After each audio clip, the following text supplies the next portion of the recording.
Hello.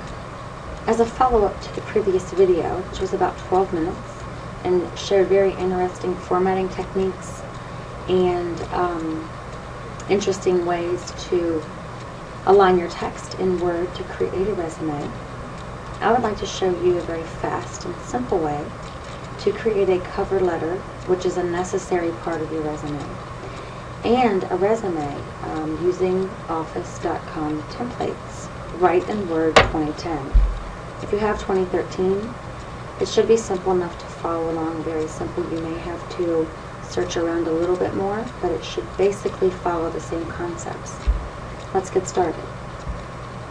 First, look at your desktop and go to the very bottom, left-hand corner, and click on the Start button. In the search box, type in Word, and when your version of Word 2010 or 2013 pops up, click it once, and you'll open a Word document. In the upper left-hand corner, click on the File tab, and then go down the menu to the left to New. Click on New. Straight across Office.com templates, type in Resumes. Word downloads several templates of resumes that have already been created and submitted. These mostly are blank resumes that you insert your own information into. Your resume should be professional. It doesn't have to have a lot of colors. Doesn't have to have these soft edges like this. It can be a very straightforward, basic resume, but should look professional. Choose a resume that you like. Click on it once, and it pops in over to the right here. Click the download button to the right, and Microsoft automatically opens this resume. You need to make this resume your own. Of course, you see it has some information in it that may or may not pertain to you. I would suggest making it your own. And to do that, you just simply click on the words. So on your name, you click, and of course you would add your name. Up here, you would add your email.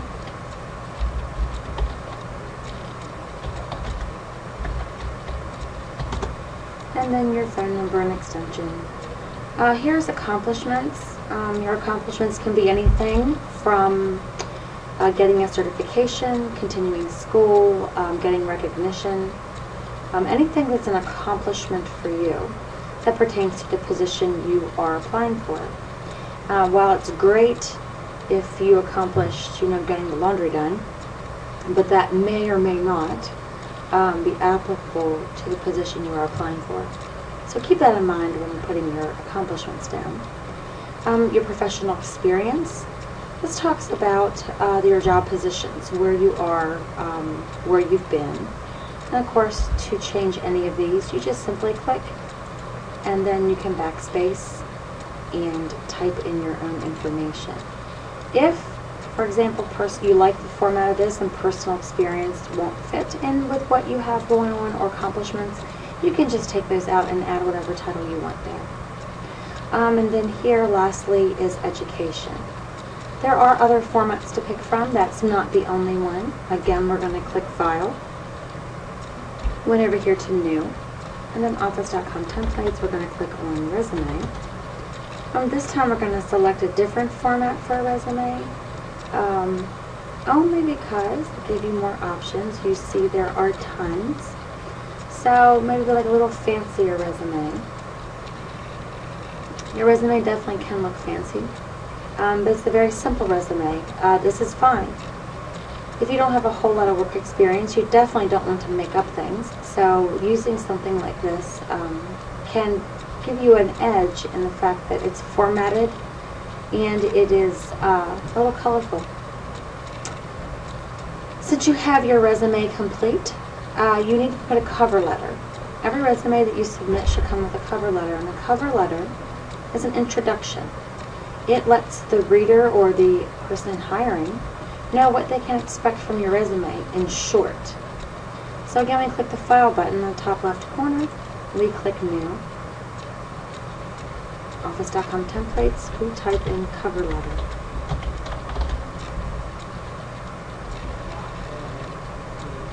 As you see, again, we have lots of choices for the cover letter, and that tells what here. This is a proposal cover letter for project bid. So you can go down through and determine which would best fit your resume type. And again, download it, and then make it yours. Type in your information. You can always do a Google search, depending on which job you're applying for, to find out good cover letters. You don't want to put too much in there. It should be pretty short, maybe 2 or 3 paragraphs tops, well written, grammatically correct. Once you have your resume and your cover letter complete, make sure you click File, Save As, and of course you're going to save it. If you're at home, you're going to save it to your documents, or if you're at school, you're going to save it to your P drive, or if you have a flash drive, it'll be a USB removable disk. You'll save it there.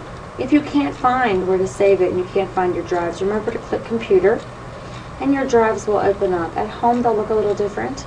You can still click Computer, and you're going to look at home. You're going to click Computer and look for documents. Then you're going to make sure that you click Save. And it might tell you you're changing it into a different version. Just click OK. And you know your document's saved if you point to the top.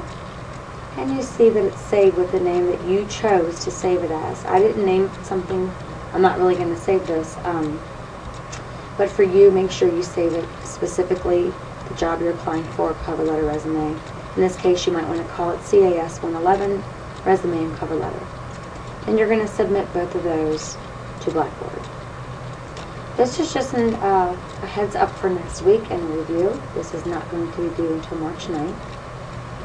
But go ahead and get started on this week, and it'll be much easier next week. If you'd like to submit it early for my review and feedback, you can. But I prefer that you just complete the project and submit it, and then make recommended changes before final project submission at the end of the semester. If you have any questions, make sure you send me an email or contact me during my office hours as per the syllabus. Remember, course messages need to go through Blackboard communication tools in either email or course messages, and then I will get back to you. Thank you.